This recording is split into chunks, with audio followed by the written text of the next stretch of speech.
तो दोस्तों आपका स्वागत है हमारी चैनल में। और आज की कहानी है सच्चाई का फल। एक छोटे से गांव में हरी भरी पहाड़ियों और बहती नदियों के बीच एक ईमानदार किसान राजेश रहता था। राजेश को अपने गांव में ईमानदारी और सत्य के प्रति उसकी प्रतिबद्धता के लिए जाना जाता था। भले ही उसके पास बहुत कुछ नहीं था, लेकिन उसकी सादगी और सच्चाई ने उसे सभी का सम्मान और प्यार दिलाया था। एक दिन राजेश अपने खेत में काम कर रहा था। तभी उसे जमीन में एक खूबसूरत सोने का सिक्का मिला। सिक्का बहुत चमकदार था और राजेश को तुरंत पता चल गया कि सिक्के का मूल्य बहुत अधिक है। वह आसानी से उसे रख सकता था और अपनी और अपने परिवार की जिंदगी सुधार सकता था। लेकिन राजेश एक सिद्धांत का पालन करता था। अगले दिन उसने सिक्का गांव के बुजुर्ग शिवराज के पास ले जाकर सौंप दिया। शिवराज, जो अपने ज्ञान और निष्पक्षता के लिए जाने जाते थे, ने सिक्के की जांच की और कहा, यह एक मूल्यवान सिक्का है। संभवतः यह किसी ने खो दिया है। आपने इसे यहाँ लाकर सही काम किया है। हम इसे गांव में सूचना देंगे ताकि इसका मालिक मिल सके। राजेश ने सहमति जताई और संतोष महसूस किया कि उसने सही किया है। सूचना दी गई और पूरे गांव में खबर फैल गई। दिनों के साथ साथ कोई भी सिक्का दावा करने नहीं आया। लोग राजेश की ईमानदारी और धैर्य की सराहना करने लगे। एक शाम जब राजेश अपने खेत से घर लौट रहा था, एक अजनबी ने उसे रोका। उस व्यक्ति ने खुद को अरुण, एक समृद्ध व्यापारी के रूप में प्रस्तुत किया, जो पड़ोसी नगर से आया था। अरुण ने कहा कि उसने एक ऐसा ही सिक्का खो दिया था और सिक्के की विशेषताओं और खोने की परिस्थितियों के बारे में विस्तार से जानकारी दी। राजेश ने ध्यान से सुना और फिर पुष्टि की कि सिक्का अरुण की विवरण से मेल खाता है। उसने सिक्का अरुण को लौटा दिया और अरुण ने अत्यंत खुशी के साथ धन्यवाद कहा। अरुण ने राजेश को एक बड़ा इनाम देने का प्रस्ताव दिया, लेकिन राजेश ने विनम्रता से मना कर दिया। उसका केवल एक अनुरोध था कि अरुण अपने व्यापार में ईमानदारी बनाए रखे, जिसे अरुण ने स्वीकार कर लिया। साल बीत गए और राजेश की जिंदगी वैसी ही सादगी और संतोष से भरी रही। उसकी ईमानदारी की कहानी गांव में एक किंवदंती बन गई। लोग अक्सर उसकी सलाह लेते न केवल व्यवहारिक मुद्दों पर बल्कि नैतिक दुविधाओं पर भी। राजेश की जिंदगी भौतिक धन से नहीं बल्कि गांव वालों के सम्मान और प्यार से समृद्ध थी।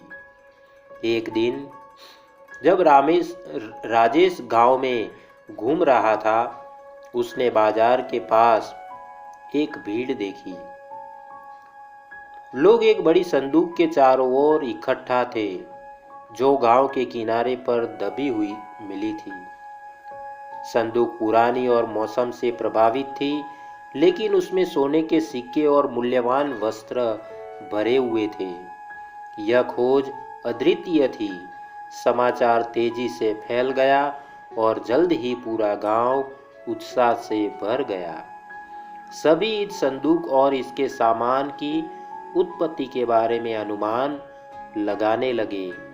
राजेश अपनी शांति बनाए रखते हुए ने सुझाव दिया कि उसी ईमानदारी के सिद्धांतों का पालन करें जो उन्होंने हमेशा बनाए रखा है।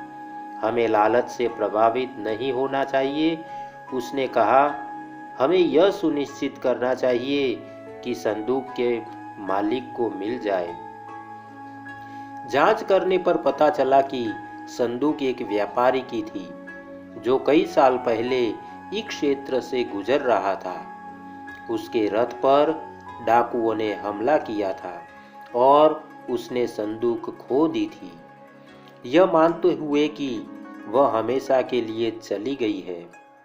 व्यापारी अब बूढ़ा हो चुका था और जब उसने सुना कि संदूक मिल गई है और उसे लौटाया जा रहा है तो वह गहराई से प्रभावित हुआ।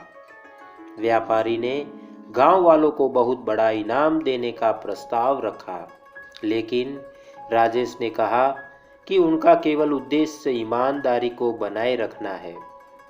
व्यापारी इतना प्रभावित हुआ कि उसने अपनी संपत्ति का एक हिस्सा गांव को दान कर दिया, जिससे नए स्कूल और इंफ्रास्ट्रक्चर का निर्माण हुआ और कई लोगों की जिंदगी में सुधार हुआ। गांव समृद्ध हो गया और राजेश की ईमानदारी की कहानी एक प्रिय किंवदंती बन गई। गांव वालों ने उसकी प्रेरणा से ईमानदारी और सत्य को अपनी जीवन की धुरी बना लिया। उन्होंने अपने बच्चों को भी सिखाया कि सत्य और ईमानदारी केवल आदर्श नहीं है, बल्कि जीवन के मूलभूत तत्व है जो किसी के जीवन को सकारात्मक रूप से प्रभावित कर सकते हैं। सालों बाद जब राजेश वृद्ध हुआ, उसने अपनी जिंदगी पर संतोष के साथ नजर डाली। उसने भौतिक संपत्ति को तो बहुत अधिक नहीं जुटाया, लेकिन उसने एक महत्वपूर्ण चीज प्राप्त की, अपने समुदाय का सम्मान और अपने सिद्धांतों के प्रति अपने विश्वास का संतोष। उसकी विरासत भौतिक संपत्तियों में नहीं, बल्कि उन मूल्यों में थी जो उसने अपने आसपास के लोगों में स्थापित किए थे। राजेश की कहानी दूर दूर तक फैल गई और यह सच्चाई और ईमानदारी का प्रतीक बन गई। यह सिखाती है कि सत्य और ईमानदारी केवल आदर्श नहीं है, बल्कि ये जीवन को बेहतर तरीके से आकार देने वाले गुण है। राजेश की जिंदगी का नैतिक संदेश सरल और गहरा था। जब कोई सत्य का पालन करता है तो ईमानदारी का फल हमेशा तुरंत दिखाई नहीं देता, लेकिन यह जीवन को ऐसी ढंग से समृद्ध करता है जो बहुत अधिक स्थायी और महत्वपूर्ण है। तो दोस्तों, आशा करता हूँ कि आपको यह कहानी अच्छी लगी होगी। अगर आपको यह कहानी अच्छी लगी है, एक लाइक, एक शेयर और सब्सक्राइब जरूर करना मेरे दोस्तों। आशा करता हूँ आप करेंगे ही। धन्यवाद, धन्यवाद। जय हिंद।